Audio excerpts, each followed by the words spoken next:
A opinião pública é essencial para permitir a participação ativa dos cidadãos em uma democracia.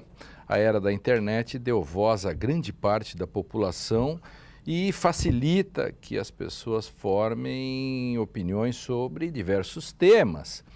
Isso fortalece ou enfraquece a opinião pública? O que define a opinião pública?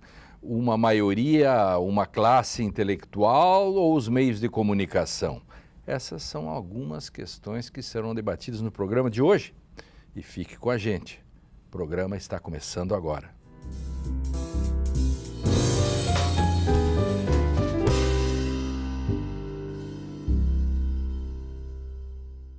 A opinião pública é fundamental na concretização do debate público em torno de assuntos que interessam a uma comunidade, a fim de influenciar o exercício do poder político. A opinião pública, no entanto, também pode estar equivocada. É por isso que nossa democracia constitucional é contramajoritária e pressupõe a existência de cláusulas pétreas, pertencentes à esfera do indisponível. Uma das matérias que não podem ser suprimidas pelas maiorias são os direitos e garantias individuais. A maior ou menor relevância da opinião pública depende também da acessibilidade que as massas têm a informações relativas aos atos públicos e atos decisórios do Estado. Fique com a gente. O Direito e Literatura está começando agora. Olá, a partir de agora você acompanha um debate que conta com a participação de professores de diferentes áreas do conhecimento que vão nos ajudar a entender questões do direito e da sociedade contemporânea por meio de obras literárias. O Direito e Literatura tem o apoio do Programa de Pós-Graduação em Direito da Unicinos e da Rede Brasileira de Direito e Literatura. Para discutir o tema de hoje, opinião pública, recebemos no estúdio Adriano Naves de Brito, professor de Filosofia da Unicinos e atual secretário de Educação de Porto Alegre, Mário Flaig, filósofo e psicanalista, e Gunter Ax, historiador e nosso convidado especial de hoje. Sejam bem-vindos. E vou começar com o Mário. Bem, eu trouxe um livro de Mário Vargas Llosa, que ele chama de A Civilização do Espetáculo. Perfeito. É uma obra que, em si, ela já tende a estar quase que ultrapassada pelo avanço das tecnologias. Mas ainda, exatamente, do espetáculo. O espetáculo avança. Mas uma contribuição muito importante a essa obra, que vale a pena a gente se debruçar sobre ela.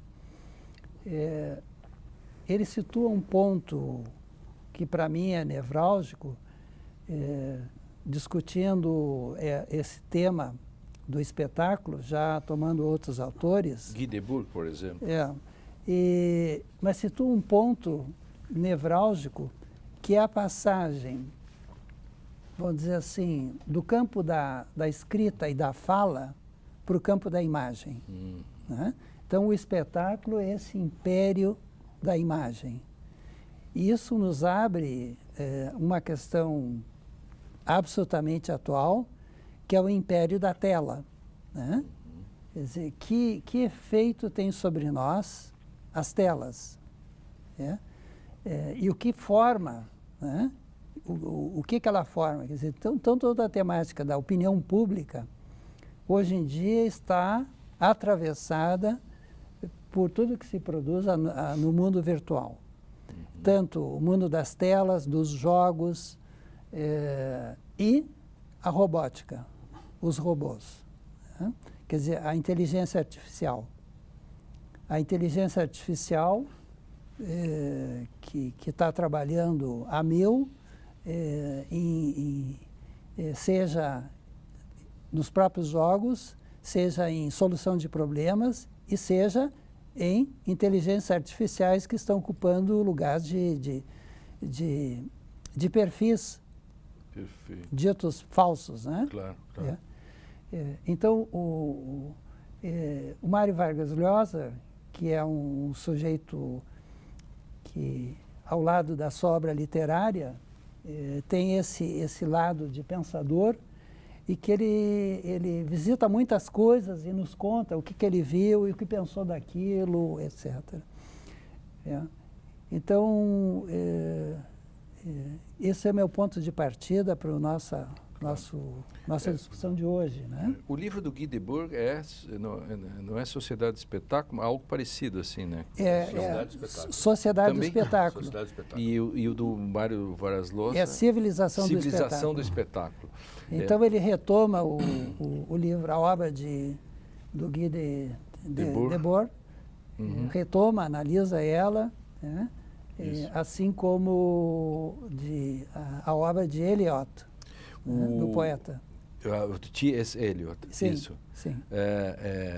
Que eu gosto também, diz assim, num país de fugitivos, quem está fugindo parece que está na contramão, algo assim.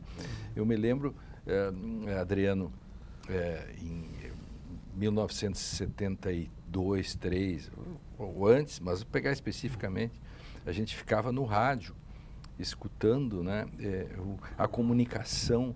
Tinha um locutor de São Paulo, da Rádio Bandeirantes, né, que tinha uma voz muito bonita. Então, as pessoas ficavam escutando, porque ele inventou um negócio no Brasil que é traduzir as músicas do inglês. Então, tocava assim, imagina, né, lá a casa do Sol Nascente. Sol Nascente. Então, tocava no fundo e ele ficava com aquela voz assim, né? E ele tinha uns bordões, assim, esse programa é ouvido pela moça do Caramanguia Vermelho.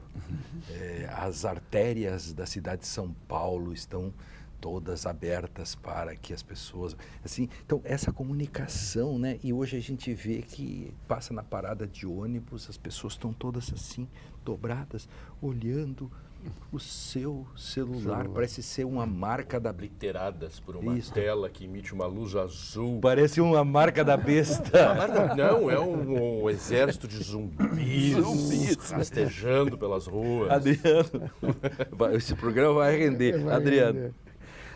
Eu vou trazer uma coisa muito mais antiga que tudo isso. Eu vou trazer uma coisa singela, pueril até, que são as fábulas de Esopo. Lindo. E assim que me foi passado esse título, não me saiu da cabeça. E aí eu tentei sair da fábula do Esopo e não consegui. E falei, eu vou levar a fábula do Esopo. E a fábula do velho, o menino e o burro.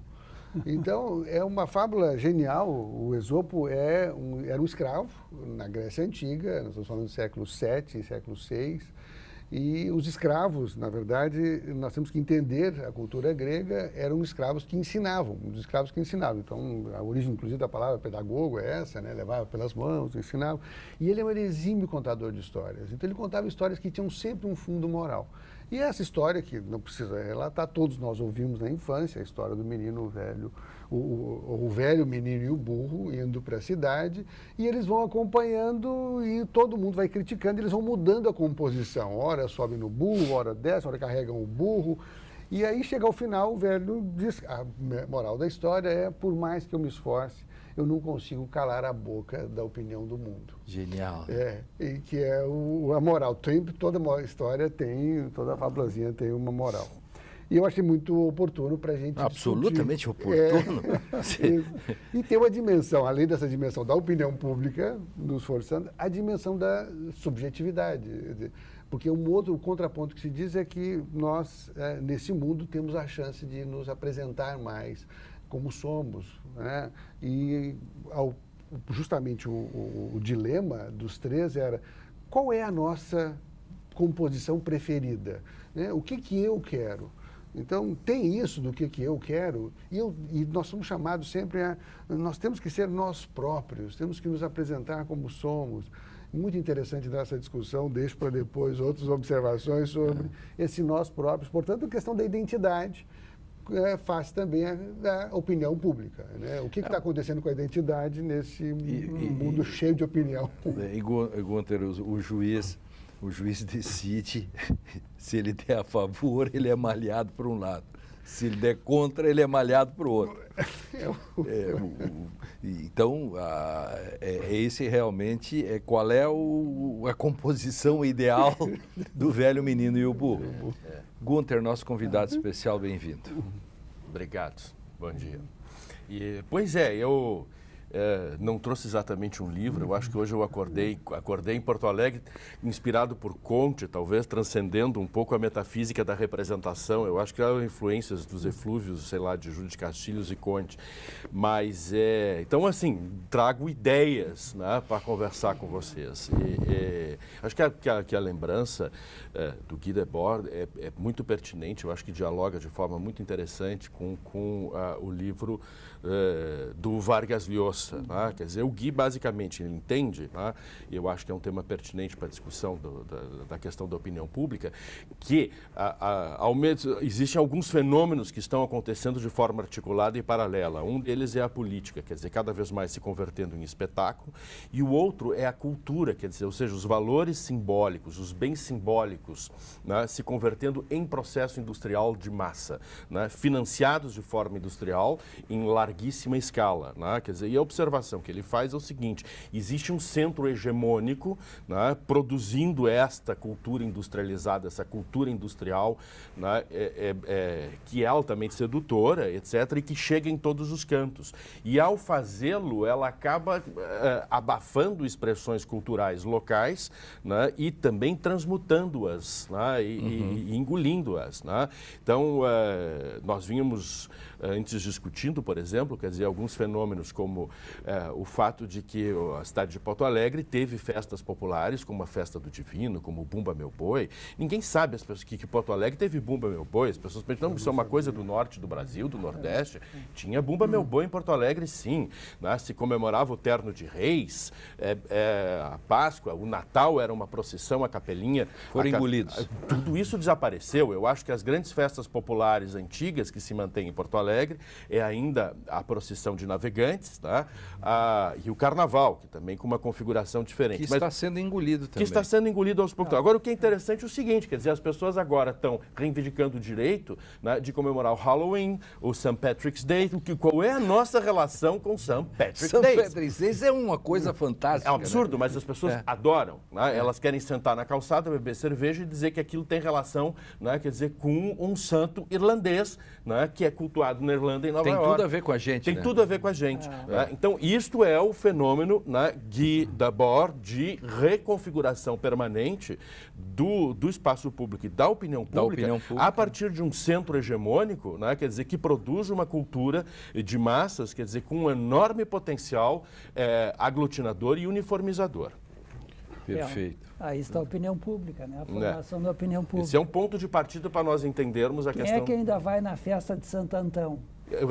Para levar o seu filho a ser batizado no dia de Santo Antão. Que festa de Santo Antão é essa? Aí a pergunta é, para completar, disse assim, só para mostrar o que é a opinião pública, né? Quer dizer, aí a pergunta do Adriano, que festa de Santo Antão é essa? Ou seja, o ciclo está completo. Não é assim? Então, o Direito e Literatura faz uma pausa para um rápido intervalo, né? E tudo isso também tem um pouco assim tem um pouco de saudosismo, assim. Nenhum de nós quer voltar aqui ao ábaco.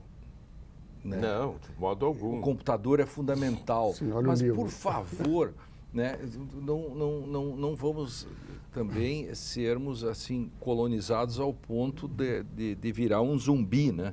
Eu acho sobre isso, na sequência, o Direito e Literatura faz um rápido intervalo. Na próxima, vamos falar mais sobre todas essas temáticas, né, sobre esse assunto.